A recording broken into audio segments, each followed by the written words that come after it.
Hello everybody, welcome back to another video. Today we're going to be doing another tier list video. We're going to be looking back at the Lord of the Rings online classes, and we're going to be ranking them based on which class is going to be best suited for new players. Now I know in my last tier list video I made one that was designated for solo play. These are classes that are meant to be based around how complex they are for somebody who has zero experience playing an MMORPG before. If you're somebody who maybe is coming from WoW, FF14, Guild Wars 2, whatever, and you have a lot of experience playing MMOs, this tier list is not going to be something I would recommend. I would recommend, honestly, for that, you can just play whatever class you want. Heck, even if you are new to MMORPGs, you can play whatever class you really want to. I'm just giving people an idea as to what classes are going to be a little bit more complex versus others. So, without further ado, we're going to go ahead and we are going to dive into it. We're just going to go down the list from left to right. Let me know your guys' thoughts down in the comments below as well. Let me know if you are a new player and maybe you had a different experience. I'm always down to hear other people's experiences because some people might see a class and it might be more complex than others. So, yeah. Starting off, we're going to go with Beorning. Beorning is a tough one to really fully rank because they are hands down one of the most viable classes, if not the most viable class. To play a Beorning, as I always like to say, is kind of a cheat code because they have really good heals, they do really good damage, they can literally fill any role whatsoever.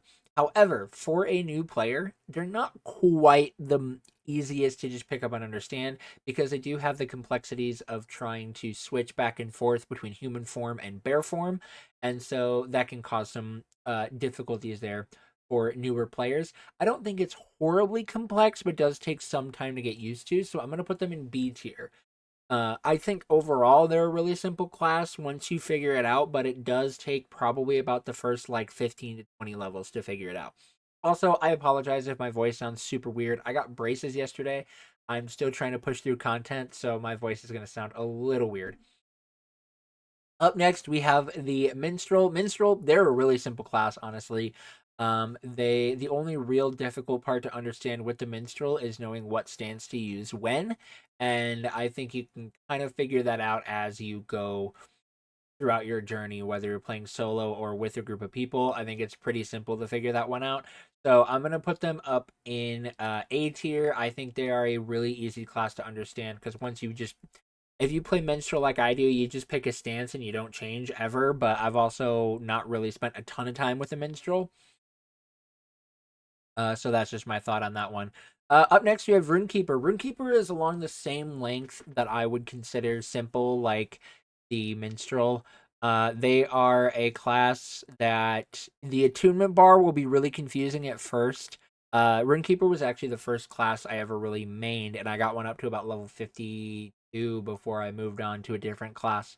And the thing with Runekeepers is the attunement bar can be really confusing if you don't really know what you're doing, but it doesn't take long to figure it out. Especially if you're playing solo and you're running like Yellow Line, you kind of know you use the various Runekeeper abilities to build up the attunement bar, and then you use the specific abilities to drain that attunement bar to utilize your damage. They're honestly not that difficult. I would consider them a little bit more complex than the Minstrel because they don't have Minstrels don't have that thing that they have to try and fill up like a bar you have to work with. Uh, but they're still overall pretty simple classes. Up next, we have the Warden for new players. I'm putting them in F tier.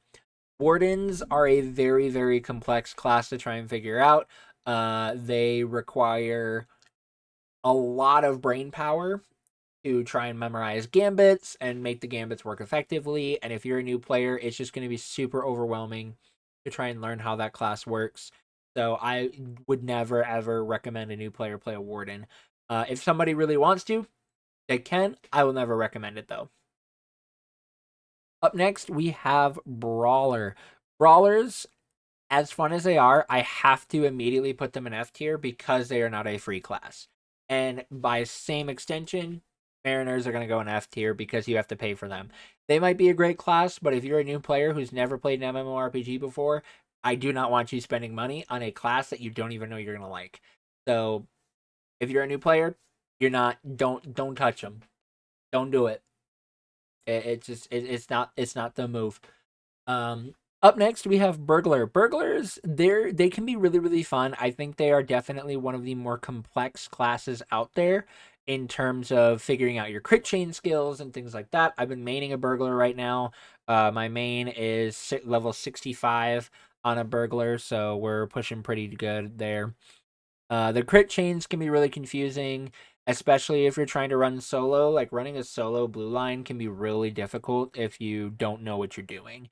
So it requires a lot of thought process to figure out, okay, what skill do I use where? How do I chain this into this thing? All of that good stuff. And so I would put them at a C tier. I think that they have the potential to be okay for new players, but they can be really, really tough to fully figure out.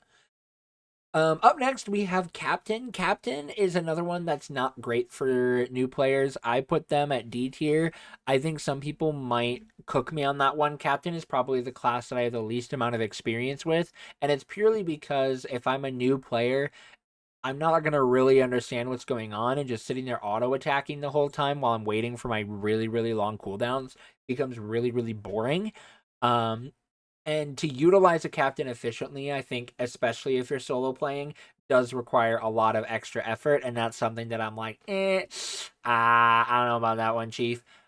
Because they're just really difficult to utilize well without being able to just, kind of run around and roll your face on your keyboard and still succeed well, like some of these other classes will, which we're going to talk about right now. So the next three classes are going to be our three S tier classes for new players: Champion, Guardian, and Hunter. I think Champion and Hunter are the two easiest classes to figure out if you're a new player, and Guardian being the third easiest. Guardian's really simple. They don't really have any complex rotations or anything like that that you have to worry about. They're pretty much just get hit, do damage, have fun. And I think that's super fun, and that does give a lot of accessibility for new players, and I think new players are going to really enjoy that. Hunters are also super simple. If you want to be Legolas, you can play a hunter. It's not hard to figure out. Both hunters and champions basically work the same way in terms of their main abilities.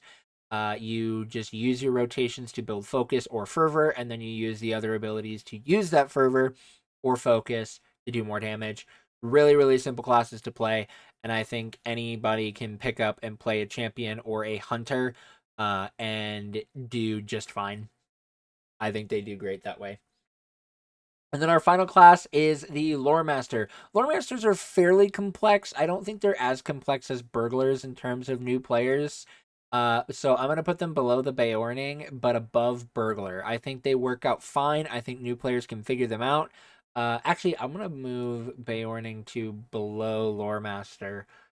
Mainly because lore masters are pretty simple to figure out. Blue line will be a little bit more complex, but I think red line is fairly easy to figure out. I have never touched yellow line lore masters, so that's like the one discipline I don't really know anything about.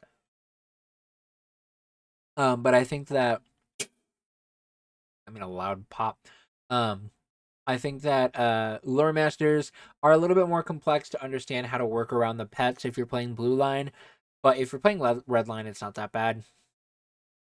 And overall, it's a pretty simple class, but does have some complexities that make it a little bit more difficult to understand than classes like the Minstrel, Runekeeper. But it's still fairly simple. It's probably the last class that I would recommend for a new player. Would be the Lore Master.